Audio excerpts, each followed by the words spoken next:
हमारे साथ खास मेहमान हैं यहाँ दिल्ली स्टूडियो में। आपको हम बता दें सबसे पहले हमारे साथ कौन कौन है। जीवीएल नरसिम्हा राव हैं, नेता हैं बीजेपी के।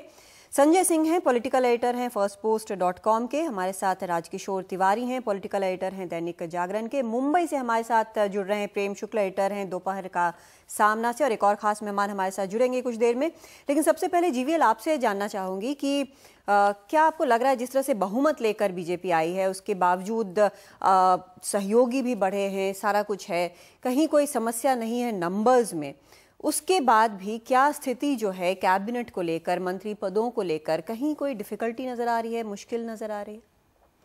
जब आपने कहा है कि कोई खबर ही नहीं आ रही है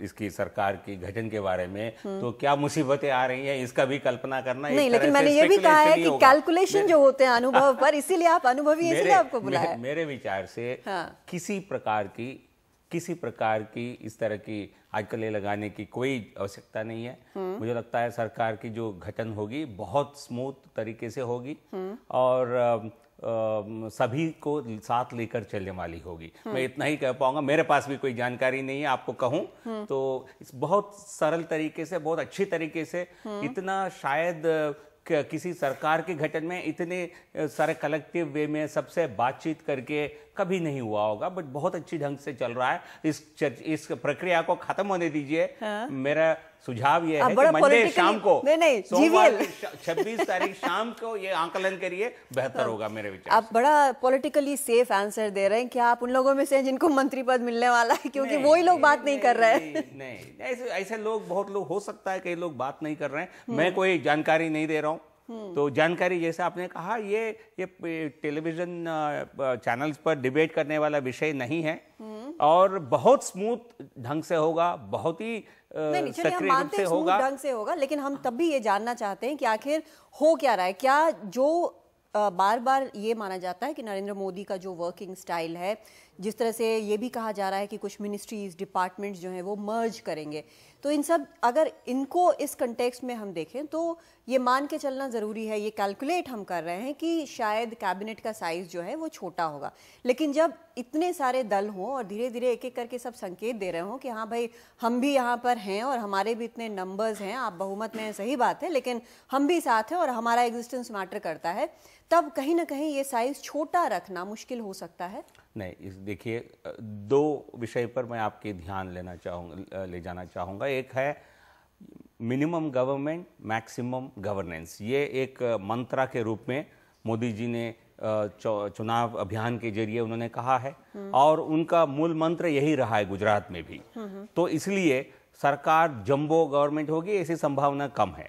ठीक है, मिनिमम गवर्नमेंट, मैक्सिमम गवर्नेंस, उसके लिए जो कुछ एफिशिएंट वर्किंग के लिए करना है सरकार में, रीस्ट्रक्चरिंग यदि कोई जरूरत है, वो सबसे ज्यादा मेरे विचार से मोदी जी ही सबसे ज्यादा इसको समझने में माहिर है। एक तो बात ये है।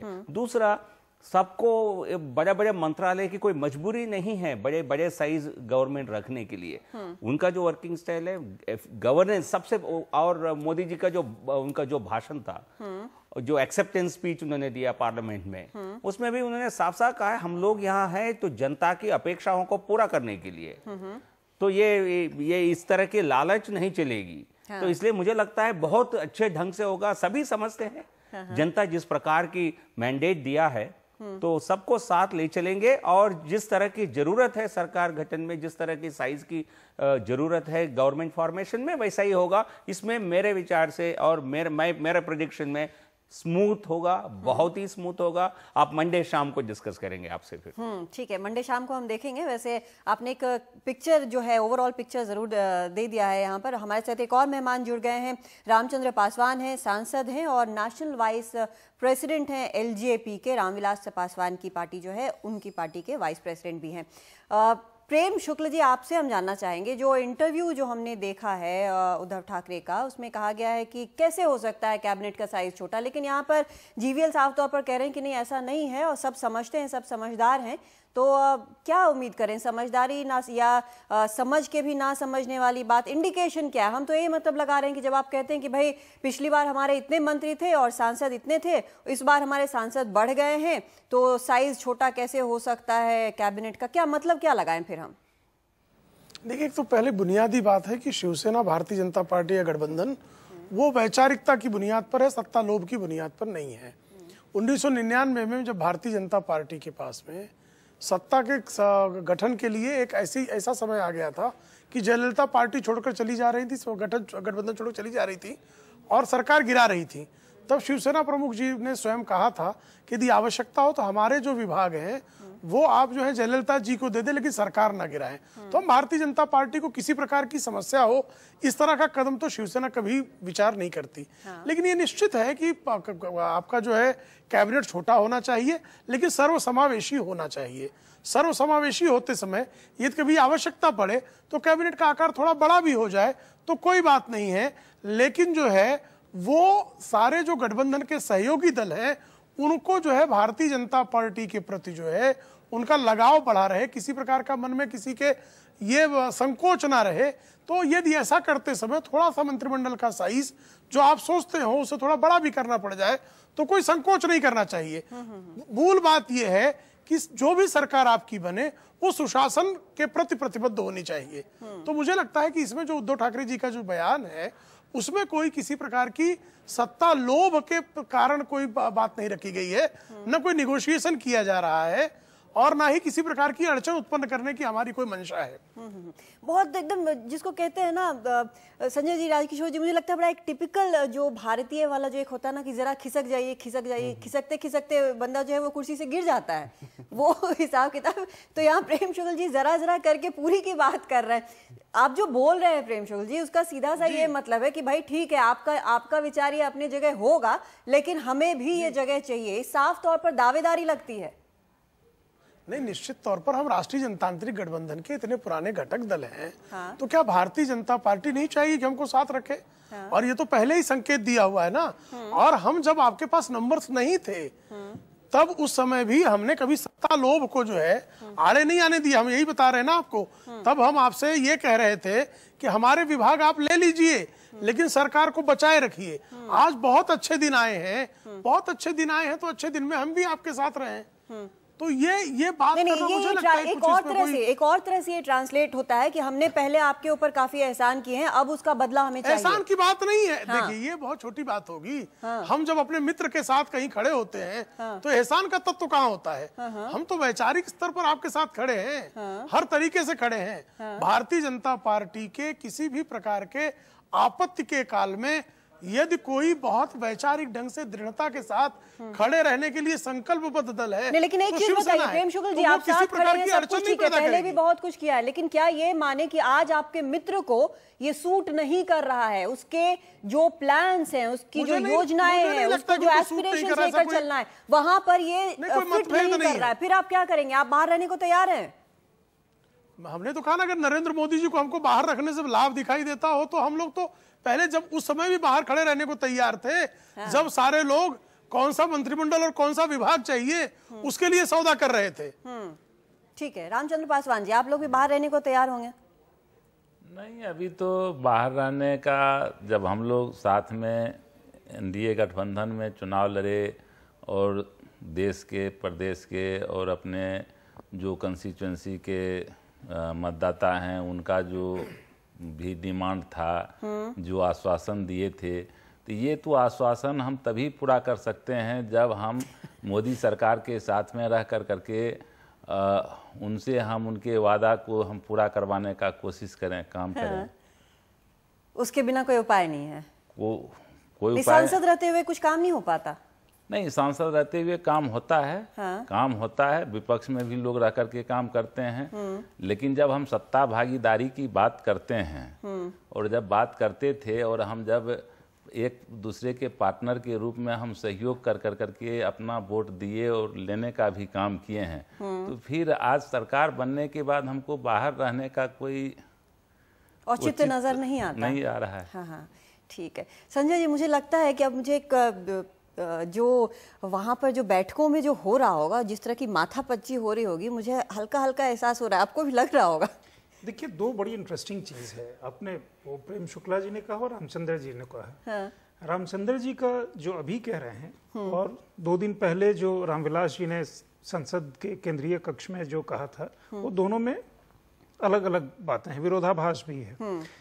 ये बात तय है कि इनकी पार्टी आ रही है मंत्रिमंडल में, वो शिवसेना भी आ रही है। नंबर्स किसका क्या होगा, ऑब्वियसली वो बार्गेनिंग शक्ति एलाइज के पास अभी नहीं है जो पहले थी।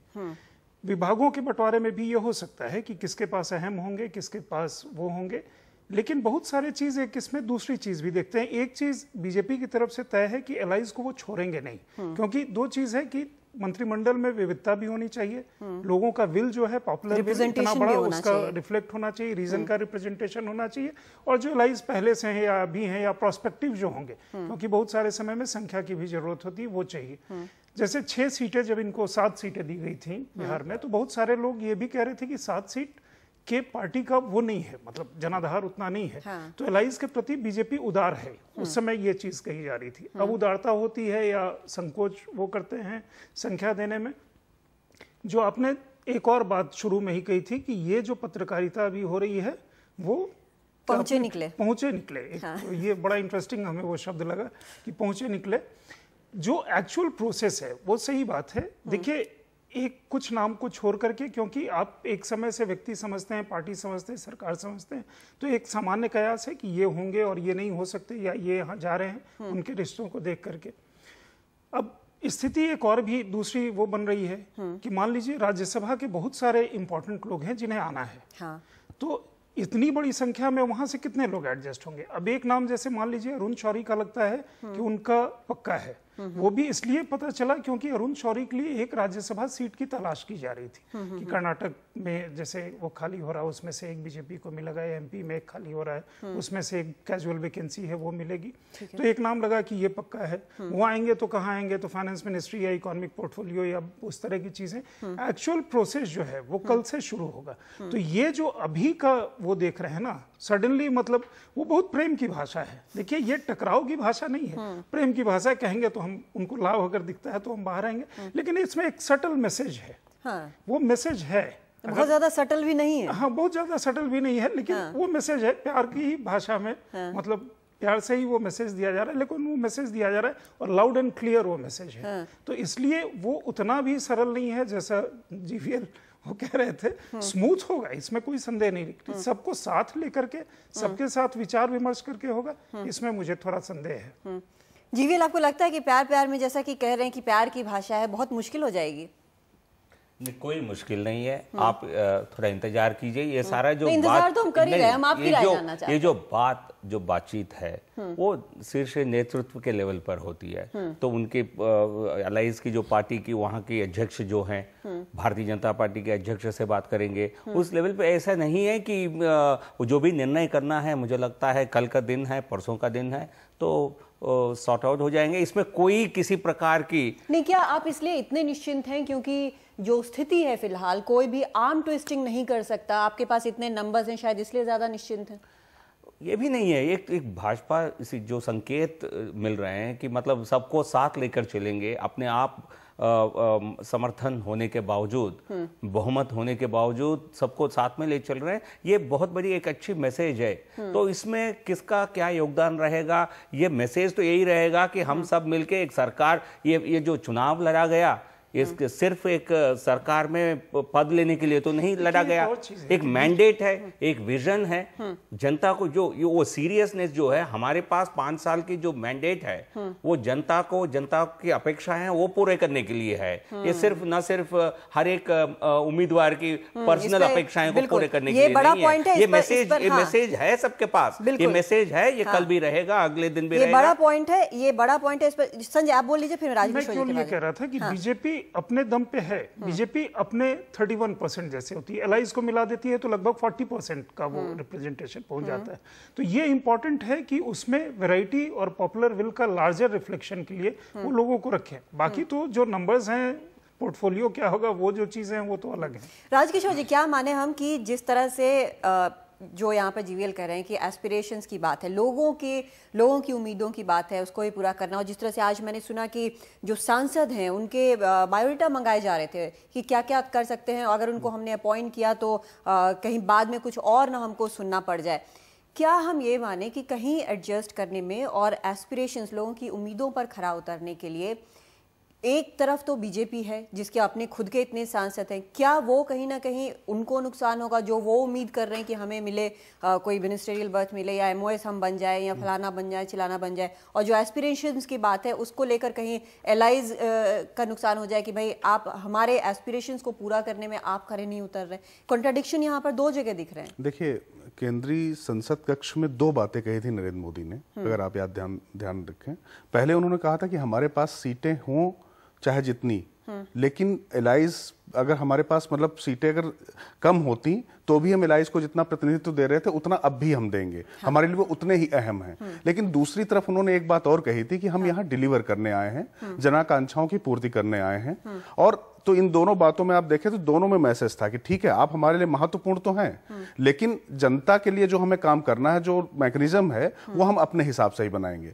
ये ठीक है कि उनके पास 282 सीटें हैं, लेकिन हर बिल राज्यसभा में भी जाता है। राज्यसभा में अगर आपके अपने आपके साथ नहीं खड़े होंगे तो दूसरों को कैसे आप मैनेज करेंगे, क्योंकि वहां पर अल्पमत में ये सरकार रहेगी। तो इस तरीके का एरोगेंस नरेंद्र मोदी नहीं दिखा सकते, क्योंकि उनको अपनी छवि बदलने की भी बहुत ज्यादा चुनौती है। क्योंकि उनके बारे में माना जाता है कि वो डिलीवर करते हैं, और जनता, ये बात सच है कि ये जो जनमत मिला है ये निश्चित रूप से उनकी अगुवाई में मिला है, और सबसे बड़ा योगदान उनका है। इसमें मेरे ख्याल से किसी विरोधी को भी शक नहीं है। तो एलाइज की तो बात जाने दें, तो एलाइज के पास भी बार्गेन करने की उतनी ज्यादा हैसियत नहीं है कि वो कर सकें। और नरेंद्र मोदी जिस तरीके से काम करते हैं वो ये मानते हैं कि दक्षता और योग्यता पर वो शायद ही कोई समझौता करें। जैसा कि अभी आपने कहा कि बायोडाटा वो लोगों से मंगा रहे हैं, और आप क्या कर सकते हैं, आपने ये किया नहीं महत्वपूर्ण है, आपकी विशेषज्ञता क्या है, आप किस क्षेत्र में काम कर सकते हैं।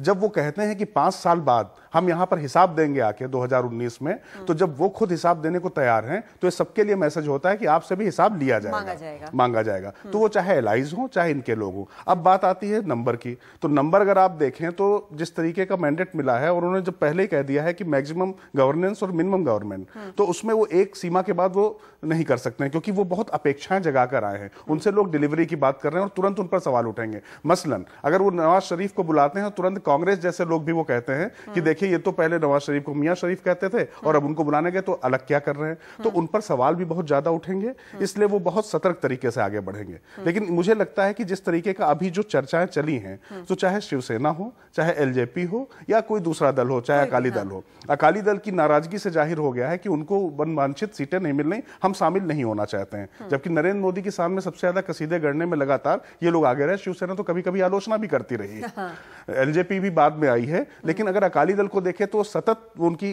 वो करते रहे। लेकिन जब नंबर की बारी आई है, और क्यों भाई सुना जाए, जब अरुण जेटली जैसे प्रत्याशी को आप वहां पर हरा देते हैं, नेता को हरवा देते हैं, उसको जिताकर आप ला नहीं सकते हैं।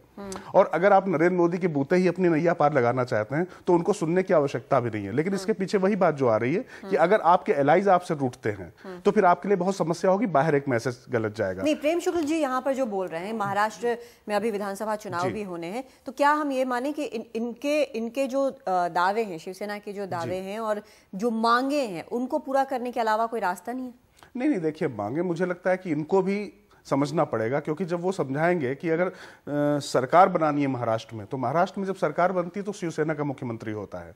तो केंद्र में भागीदारी किसकी, तो ऐसा नहीं, संतुलन बिल्कुल है। ऐसा नहीं है कि ये जो चाहेंगे इनकी तरफ से हो जाएगा, भाजपा जो चाहेगी इनकी तरफ से हो जाएगा। तो ज्यादा स्टेक्स महाराष्ट्र में उनके भी हैं। भारतीय जनता पार्टी तो केंद्र की सत्ता में आ गई, अगर आप केंद्र की सत्ता से बाहर हैं, क्या बगैर भारतीय जनता पार्टी के शिवसेना वहां जीत सकती है? और ये बड़ा नैसर्गिक अलायंस है इन लोगों का, एक ही तरीके की आइडियोलॉजी लेकर चलने वाले लोग, और सबसे पुराने अलायंस है। तो मुझे लगता है कि एक इस तरीके से लोग छिटकेंगे भी नहीं, लेकिन इस तरीके से आर्म ट्विस्ट नरेंद्र मोदी का कोई कर पाएगा जो जनता ने मैंडेट उनको देके भेजा, ये मुझे कतई नहीं लगता।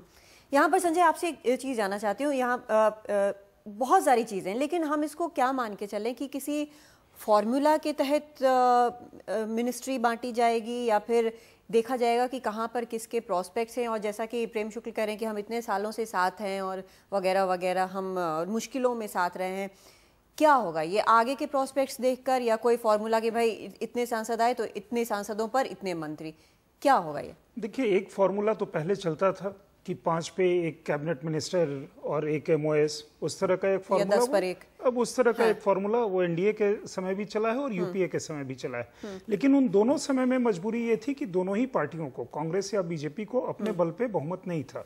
अभी स्थिति दूसरी है, उस फॉर्मूले की बात होती हुई अभी तक सामने नहीं आई है। हाँ।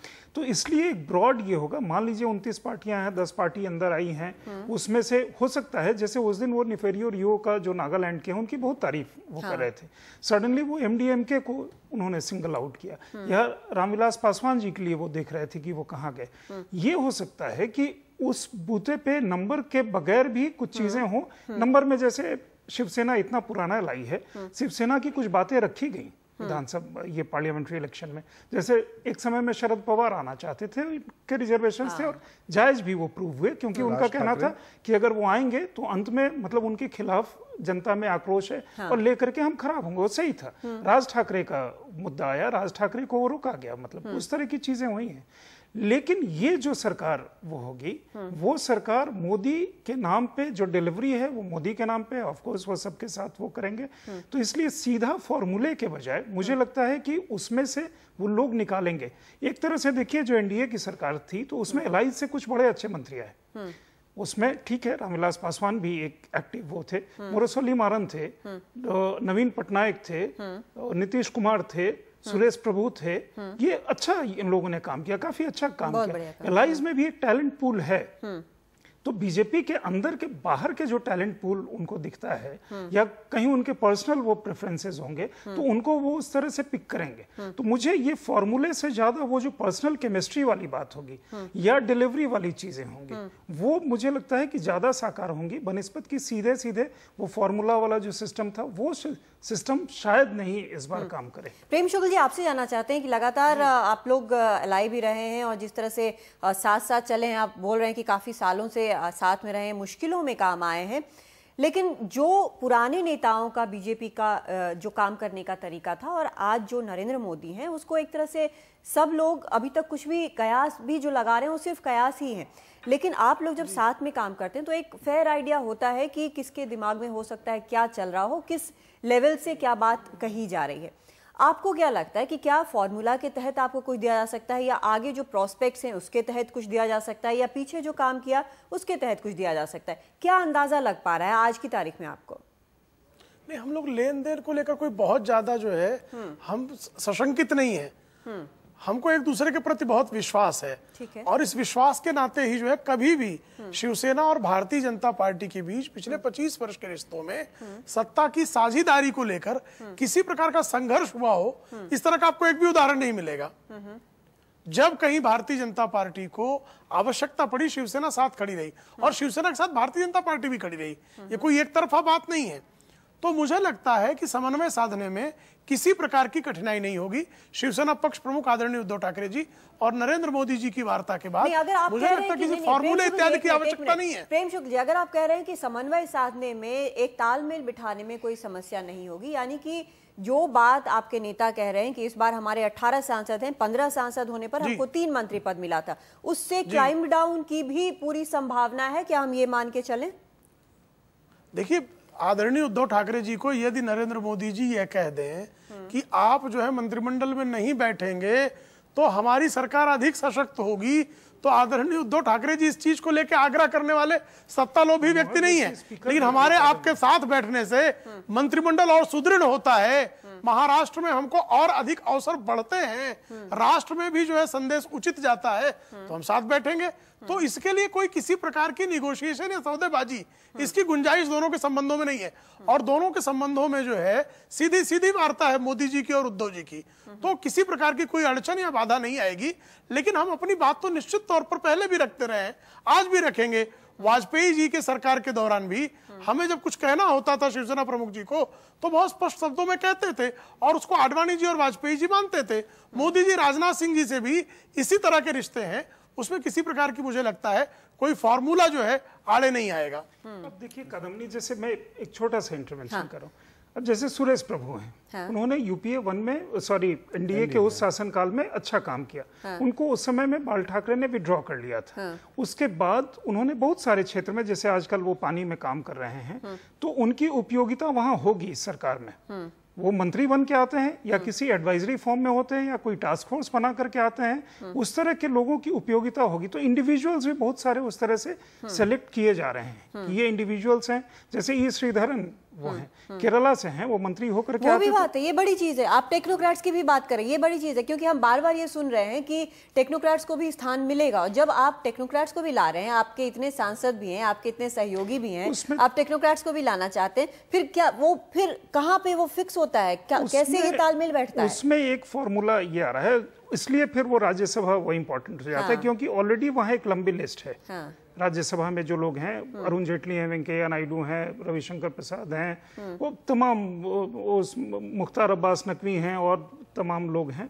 वहां की लिस्ट ऑलरेडी लंबी है। दूसरी जो टेक्नोक्रेट्स की बात करें, एक दूसरा फॉर्मूला ये वर्कआउट हो रहा है कि मान लीजिए मंत्री तो रहे जो एमएलए जो एमपी हैं और वो हैं, साथ में किसी तरह का एडवाइजरी काउंसिल हो या कोई टास्क फोर्स हो जिसको वो हेड करें। उसमें एक ऑटोनॉमी भी होगी, एक डिलीवरी का मैकेनिज्म भी होगा। वो मंत्री के पैरेलल वो नहीं होंगे, लेकिन इस तरह से सहयोग करेंगे जहां की वो वर्चुअली किसी टास्क को इंप्लीमेंट करने में, जहां मंत्री का टेक्निकल एक्सपर्टीज नहीं है, उस एक्सपर्टीज को डिलीवर करें। ये सिस्टम कैसे वर्कआउट करता है, लेकिन बहुत सारे जगहों पे ये होगा। बिल्कुल। और राजकिशोर जी, जो यहाँ पर टेक्नोक्रेट्स की बात संजय कर रहे हैं, वो कहीं ना कहीं भारी क्या पड़ सकता है मंत्रियों पे? क्योंकि ये लगता है, अभी जो सिचुएशन देखकर लग रहा है कि कहीं ना कहीं जो झुकाव है वो उस तरफ है। मंत्री कम होंगे, या ये भी हो सकता है कि जो कैबिनेट मंत्री कम होंगे, एमओएस हो सकता है ज़्यादा हो, इस तरह की चीज़ भी हो सकती है। लेकिन फिर बात घूम फिर कर वहीं पर आ जाती है कि कोई वे आउट यहाँ पर नजर नहीं आ रहा है। क्योंकि जब प्रेम शुक्ल जी कहते हैं कि भाई हमने इतना किया है और हमारे इतने ये हैं, हमारे संबंध अच्छे हैं, एलजेपी से रीसेंट अभी गठबंधन है, और अभी आपने सुना ही रामचंद्र जी को क्या कह रहे हैं कि औचित्य नहीं है अगर हम सत्ता में साथ रहने की बात करते। फिर यहाँ पे मिडवे निकलता मुझे नहीं दिख रहा है। तो क्या हम ये माने कि कहीं ना कहीं मीडिया के तौर पर, पत्रकारों के तौर पर, क्या हम ये प्रिजम्पशन लेकर चल रहे हैं कि एक बड़ा कैबिनेट नहीं हो सकता है पुराने इसको देखते हुए? कोई जरूरी नहीं कि उसमें फिर फेरबदल ना हो, पहले कुछ हुआ होगा, अब आगे भी कुछ और हो सकता है। देखिए, दोनों चीजें, एक तो पहली बात तो संख्या और दूसरा माहौल, दोनों नरेंद्र मोदी के पक्ष में है। इस समय कोई सत्ता के पीछे अगर भागता हुआ दिखाई पड़ेगा तो ये अंतिम चुनाव तो है नहीं, अभी विधानसभा चुनाव भी तमाम राज्यों में होने हैं और उनमें भी तमाम दलों के स्टेक्स हैं जो इसमें दल बने हुए हैं। अगर उनकी ये छवि जनता के बीच में जाती है तो आम आदमी पार्टी जैसे लोग पड़े हुए, देखिए लोग सत्ता के लिए लड़ रहे हैं, झगड़ रहे हैं, तो ये एक अंकुश उनके ऊपर है। नंबर की उनके ऊपर ऐसे ही बाध्यता नहीं है, तो ले देकर सीधी सी बात है, अगर वो डिलीवरी को लेकर और वो कहते हैं कि उपयुक्तता और योग्यता को लेकर जनता के बीच में मैसेज है कि ये काम करने वाला आदमी आ रहा, अगर इस टेक्नीशियन को या टेक्नोक्रेट को लेके आया जा रहा है और ये ज्यादा बेहतर डिलीवर कर सकता है, तो जाहिर तौर पे जनता उनके साथ खड़ी होगी। इस पूरे चुनाव में भारतीय जनता पार्टी को ले दे के मोदी के इर्द गिर्द सिमटी रही है, मोदी के चेहरे पर सिमटी रही है। मोदी ये फैसला ले रहे हैं और मोदी को ये लोग रोकने जा रहे हैं। अगर आप ध्यान दें कि इस पूरे चुनाव में नरेंद्र मोदी को जो रोकता हुआ दिखाई पड़ा भारतीय जनता पार्टी के अंदर, लोग उसके दुश्मन हो गए। तो अभी तो वो लेकर आए हैं, बहुत प्रचंड बहुमत के साथ आए हैं, पहली गैर कांग्रेसी सरकार है जहां पर वो इस तरीके का बहुमत लेकर आए हैं। तो जब वो आते हैं और वो फैसला लेने जा रहे हैं, वो लोगों के बीच में मैसेज जाना, अच्छा मैसेज देने के लिए नरेंद्र मोदी को बोलने की आवश्यकता नहीं होती है, वो बोल ही नहीं रहे, किसी को कुछ पता ही नहीं चल रहा। मैं वही कह रहा हूं, वो मनमोहन सिंह भी नहीं है कि किसी चीज पे चुप रहे हैं। हाँ। उनको जैसे मैसेज देना है, सेटल करना, वो कर देंगे। तो ये मैसेज चला गया कि देखिए ये शख्स जनता के हित में ये काम होने जा रहा था और ये शख्स इसके विरुद्ध हो गया। आज की जनता बहुत मुखर है, बहुत वोकल है। रही बात शिवसेना या दूसरे दलों की, उनमें से कोई उस तरीके के बाला साहेब ठाकरे नहीं है। आज वहां उद्धव ठाकरे हैं, वहां पर राज ठाकरे जैसी फोर्स भी और दूसरे तमाम वो निकल चुके, तो उतनी शक्ति भी उनमें नहीं है कि बाला साहब ठाकरे की तरह कोई उनको रोक सके। देखिए हमारे पास 18 सांसद अभी आ रही हूँ, अभी आ रही हूँ, 1 सेकंड आ रही हूँ, अभी आ रही हूँ, हाँ 1 मिनट, अभी आ रही हूँ, आप बोलिएगा 1 मिनट। हाँ मैं सिर्फ इतना कह रहा हूँ प्रेम जी कि बाला साहेब ठाकरे जी को लेकर जिस तरीके से भारतीय जनता पार्टी के नेता बहुत ज्यादा सजग रहते थे, मैं नहीं कह रहा हूं कि उद्धव ठाकरे को लेकर उनके मन में सम्मान नहीं, लेकिन उनको लेकर एक बहुत ज्यादा वो रहता था, जिसको बोलते हैं हनक उनकी होती थी। तो वो मैं कह रहा हूं कि उस तरीके की आवश्यकता भी नहीं है। अच्छा, चुनाव महाराष्ट्र में अभी लड़ना है आपको, तो आप एक लिमिट के आगे नहीं जा पाएंगे। ठीक है, आपने सीटें ज्यादा जीती हैं, तो हो सकता है कैबिनेट बर्थ और दलों की अपेक्षा शिवसेना को तरजीह निश्चित रूप से ज्यादा मिलेगी। लेकिन जो चाहे कि अगर हम दबा ले कर लें, तो ऐसा मैंने कहा कि ना संख्या है ना माहौल है, दोनों चीजें नरेंद्र मोदी के पक्ष में जाती हैं और वो जो चाहेंगे, जैसा चाहेंगे वैसा करेंगे, ऐसा मुझे लगता है। जी प्रेम शुक्ल जी बोलिए। देखिए, राज ठाकरे जी जो हैं वो डिलीट हो चुके हैं महाराष्ट्र की राजनीति से, और शिवसेना ने कभी भी जो है केंद्र की सत्ता पे भारतीय जनता पार्टी का भगवा लहराए, यही हमेशा सपना साकार करने का प्रयास किया है। 20 सीटें हम लड़े, 18 सीटें जीते, एक सीट जो है सिर्फ 1,500 वोटों से हारे हैं और दूसरी सीट सिर्फ 35,000 वोट का अंतर है, और भारतीय जनता पार्टी को जिताने के लिए संघर्ष किया उन्होंने हमारे साथ ये, और अगला भारतीय जनता पार्टी के साथ हम सरकार भी महाराष्ट्र में ले आएंगे। तो हमारे लिए सत्ता में हिस्सेदारी को लेकर कभी किसी प्रकार का विवाद नहीं हो सकता। और उद्धव ठाकरे जी जो हैं उनको शिवसेना प्रमुख की जो पुण्याई है उसका पूरा लाभ, और कैडर हमारा जो है वो कई मामलों में आप देखेंगे कि शिवसेना प्रमुख के काल के दौरान से भी बेहतर कैडर की शक्ति है और बहुत अच्छा सांगठनिक बल उद्धव जी में है, ये भारतीय जनता पार्टी को भी ज्ञात है। ठीक है, एक छोटा सा ब्रेक ले रहे हैं, हम लौटते हैं इस चर्चा पर।